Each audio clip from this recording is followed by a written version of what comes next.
Hi, guys. I'm Adrian, and today's show, The Last of Us, Season 1 finale. Our first episode is called When You're Lost in the Darkness. Our final episode is titled Look for the Light. We start our finale with a woman who looks vaguely familiar. You're watching the scene and you're like, that's not Ellie, is it? No, it can't be Ellie. Then they sound cue her voice, and now you're even more confused and excited. And then you realize that this is Ellie's mom, which was yet another excellent casting. This is where we learn just how Ellie became immune. This makes so much sense and it's just perfect. I feel like they drew from the fandom over the years, and if they have, I really appreciate it. This scene is gross, disgusting, vulnerable, and gorgeous all at once. These sexy motherfuckers who wrote this show are amazing. They added so many layers to Ellie's story, how she got her knife, and Marlene has truly been done justice. Cut to present day, and Ellie is in a deep depression. She's withdrawn to the max.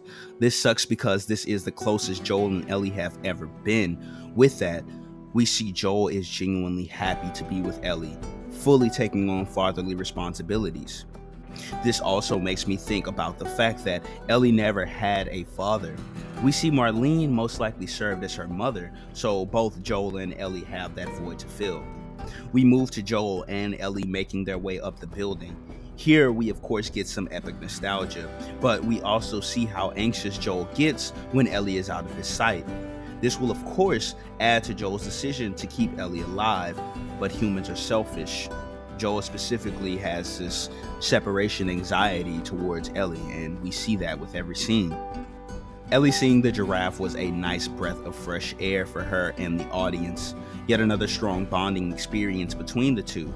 The only problem is, the closer these two get, the more Joel would do to keep her. It honestly makes the final act feel more earned and deserved, but also menacing in Joel's actions. It's an understatement to say Joel would do anything for Ellie. Ellie and Joel have a moment on the balcony. Joel tries to take Ellie back to Tommy's, but Ellie assures Joel that they must finish what they started and that Ellie would follow Joel wherever he went. I love how the show somehow makes you feel like Ellie is about to die. It's like the show forces Telu fans to make Ellie's death their reality in watching the show. I'm not sure how they achieved this, but bravo. This solidifies the love Joel and Ellie share for each other, but also clears that Ellie would have gladly died for that cure. We get even more layers to Joel in learning he attempted suicide soon after Sarah died. Talk about a flawed character. We get even more layers in seeing how important it is for Joel to keep Ellie safe. It's not just for her, it's for him. Joel solidifies the fact that Ellie filled that void for him. The Telu show gets to focus more on the emotions and vulnerabilities of Joel, and it all pays off beautifully. Now knowing exactly how Ellie was made immune, we understand that she really is the only one. This of course adds even more layers to Joel's journey and his decision to kill the Fireflies. Joel would rather let the world burn than to lose another daughter. And what makes this story amazing is that anyone in Joel's shoes would have walked the same path. They would have done the exact same thing Joel has. We even get Marlene's point of view in that she understands the bond Joel and Ellie have formed, and it hurts her just as much to have to kill Ellie, just as she had to kill Ellie's mom. Joel begins his gruesome murder of the Fireflies, and we see every ounce of love, hate, pain, and anguish unleashed on the ones who in Joel's eyes want to kill Ellie. Joel killing the Fireflies wasn't a surprise or a big season ender. It was the culmination of our entire story, every decision made and every emotion felt. This scene was earned from the work, every episode, and every part of the story put in. When Joel finds out they have to kill Ellie, his actions become gorgeously predictable. This is what good stories do. We know our characters so well that we know what they would do in the most precarious situations. Joel picks up the AR-15 from the game and brings down Hellfire. I can't quite explain it, but Joel leaving the two nurses alive was a creative choice, and I respect it.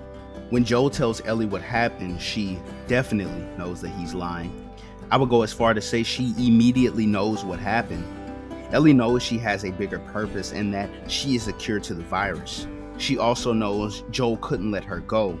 She may not have been able to completely put it together in her mind, but she knew something wasn't right. This final scene by that dam was just beautiful. They got the view and the wind and just everything. We can see in Ellie's eyes that she doesn't believe Joel, and it's perfect. The Last of Us was truly a blessing from the gods, and the show made the gods praise their gods. I was so happy to be able to be a part of this fan base and to love film as much as I do at the time of this show coming out. I want to thank you guys for watching my video and videos on The Last of Us. Be sure to like, comment, share, and subscribe. I think I want to make one more video on The Last of Us, just saying how awesome everything is, along with maybe like a summarized analysis. Let me know if I should. Again, thanks for the support. Thank you to the writers of The Last of Us story, and I'll see y'all in the next one.